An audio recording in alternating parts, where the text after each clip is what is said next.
Hi everyone and welcome to Wearing Flip-Flops episode 1. I'm Ronan, your host, and with me are Ilani, your co-host. Hey Ilani, how are you doing? I'm pretty good. How about yourself? Can't complain, thank you. Before we dive into the boring stuff, here's a cool picture of us. Not. Sort of. Why don't we introduce ourselves to the audience before we start getting into the boring stuff? What do you think? Sure. How about you start? Okay, let me start. So I started National Semiconductor and PMC Sierra, maybe a bunch of other things, sort of like 9 to 10 years of hands-on R&D in chip design and mostly verification. Then I moved to the EDA world, to Synopsys, where I spent 15 years in the verification world, mostly software-driven verification. And for the last year or so, actually a little less, I'm consulting for the EDA industry. How about yourself, Ronan? I think we have some overlaps there in our resume. Yeah, we do. So yeah, we both worked at National Semiconductor and we know each other from there. And even though Yaron Ilani went to Synopsys and I went to Cadence, we loved each other in a way, in a good way.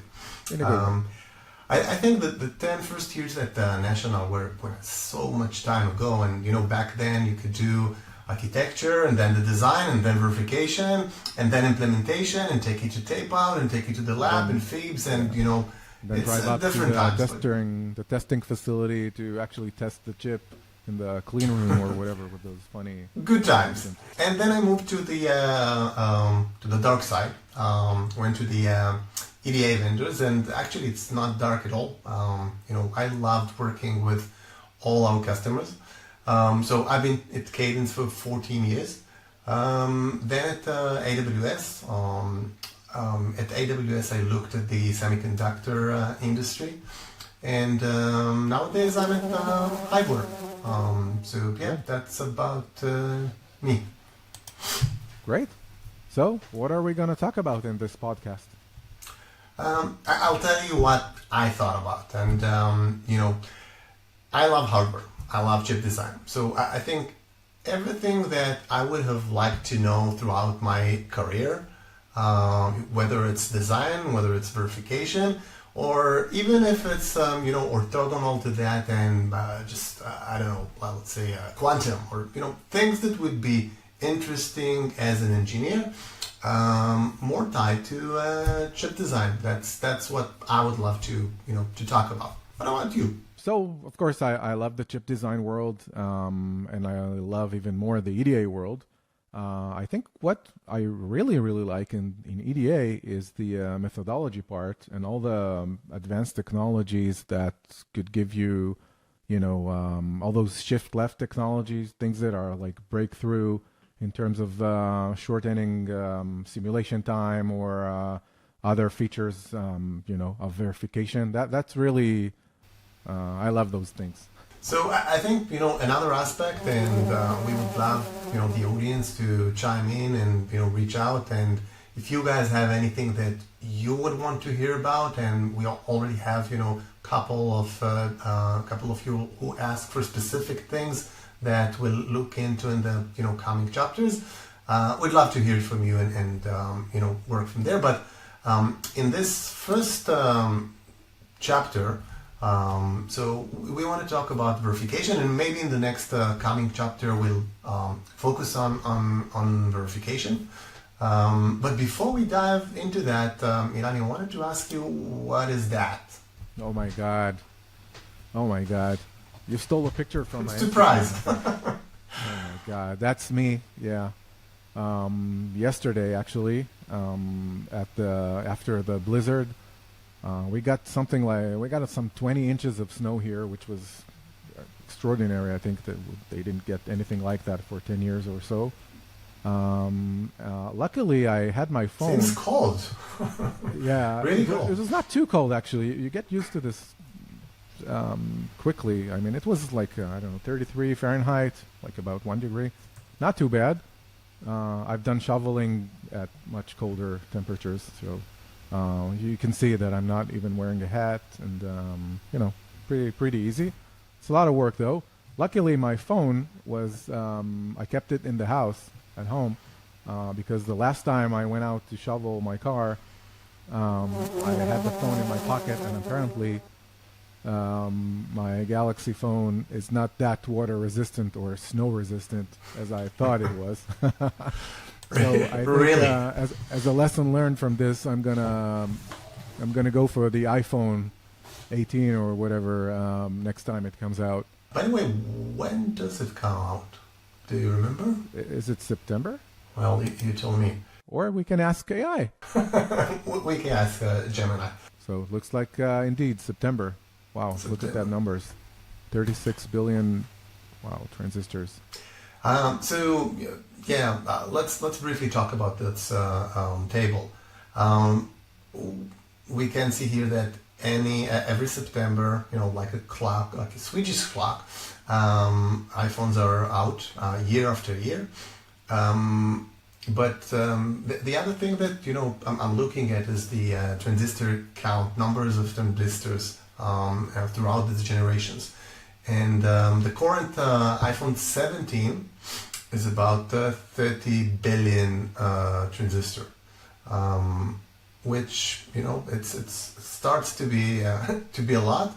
And well, Gemini has estimation about the A20, if it's out indeed on September 2026, would be even higher than that. So you said for the iPhone 17, so actually the AI told us that it's about 30 billion transistors, right? So actually we double checked that. So yeah, we're pretty confident based on several things, and we can talk to some friends within the industry to triangulate that. But let's assume 30 billion. Yeah. Okay, so a rough estimation of the amount of code would be like 10 to 15 million lines of code on the design side. That's true. And if you take the ratio between a number of lines of design, lines of code, and verification, the ratio is between 5 to 10 for verification. So that takes us to about 50 to 150 millions lines of system like UVM or any other verification language on top of the system Verilog. And then of course you have firmware drivers and everything else on top of that. Yeah, it's a lot of code, and we have to simulate all of that. And Ilania, I know you love graphs, so just before the graph, I went ahead.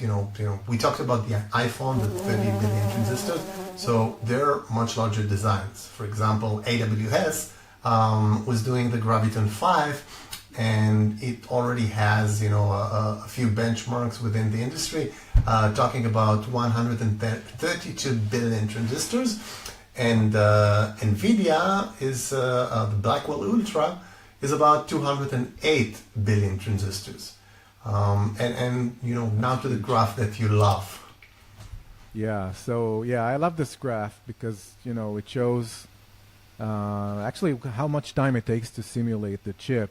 So a metric that we love in the EDA or in chip design in general is how much time it takes to simulate 1 million cycles of simulation. So for example, if you look at the iPhone there, by the little... About 30 billion, right? So yeah, about 30 billion or even more, if it depends on the version.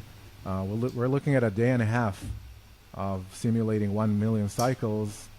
What do we get for 1 million cycles? What can we simulate? So I think 1 million cycles, could be a quite a long test. The regular tests probably are less, half, even a bit less. But if you look at the boot, if you look at firmware, software test, or if you do long reset and you take the full chip itself. So you could get to hours and even days and weeks if you take the multi-dies and take everything that is running in parallel. So it seems like we're about to hit the wall, or maybe we already hit the wall regarding runtime. That's quite a challenge. It is quite a challenge, and I think the debug and how to if Apple wants to be ready every September with a new chip, and tests are taking a day or hours. Just think about the debug cycles of how much time you have to wait until there's a failure, and if there's a failure, you have to wait that again and debug it again. So I'm not sure. Does it converge? Would be interesting. So back to your phone in September. Ilani, you are a consultant. So if you were to say to advise to Apple, what should they do in order to be ready for your new phone? Please. Yeah. Well, Apple, I kind of know some of the folks at Apple. They have many smart people there. They surely don't need my advice. But anyway, I think one way to look at it is to make sure that we minimize the scope of the things we verify. So maybe we don't have to verify the entire chip, right? Maybe we can just test orthogonal flows. Yeah, I'm with you on that, but there's always the other side. Do you compromise on quality, or do you compromise on things that you're not running, or black boxing or white boxing, just because there's a limit to what you can run? So that's a question. Yep, that's a good question. I think the other thing is sometimes you have to go to emulation and prototyping because you just can't reduce the scope of verification. You have to use. Yeah, but first of all, I think it's a must. With such big chips, it's a must. But then it becomes very costly, and you can't buy as much emulation as you would have wished. So looking at balancing that, it's a great solution, but it's a very costly one. So What else? It's always nice to find new ways, maybe things that were never done before, to still accelerate the good old simulation, right? Yeah, so here I have to say a disclaimer. I'm working for Hyper and with building a fast simulator, but that's not the focus of our podcast, and I don't want to talk about that now. So let's keep this point, and we can't do anything in 2026 without AI, right? Right. Yeah, I was just gonna say, what about AI? AI, probably the audience. What about AI? How can AI help us? Well, it's a good question, and I think it would be interesting to hear from the audience. Is it really working? Can you really debug with AI? Would that really shorten your cycle significantly? Those are all good questions. Right. Yep, I agree. So where do we go from here, Ronan? We talked about Graviton. So I think in the next chapter we'll have someone that has experience building hyperscalers and big chips throughout his career. Wow.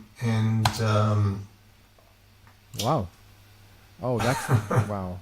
That's the cockroach. That's the cockroach. It should have been the bug, but we got some feedback that it's a nasty cockroach and probably won't give you some be nightmares. Yeah. So we took the nice bug and probably will work with him. But we'd like to thank Daniel Joffe from OnSemi. Thank you, Daniel. You were asking if we can talk about verification plans and how to build a good verification plan. So on the next chapter, we'll focus about big SoCs and how to do that, and also check with our guest whether AI is there or if it still has some ways to go. I think we're done here. That's it. Any last words, Ilani? No, I think if you want to catch us. You can listen to the podcast on all the major streaming platforms, Apple, Spotify, YouTube, and you can also connect with us on Instagram, Facebook, and LinkedIn. Well, it's our first episode, and we're recording that before knowing if it really works. So it would be good to see if that really works. And regarding all the social media stuff, maybe an overkill. We might, drop a few. But for now, this is where you can find us, and we'll be happy to see you on our next episode. Thank you for being with us. Thanks. See you on the next Bye-bye. episode.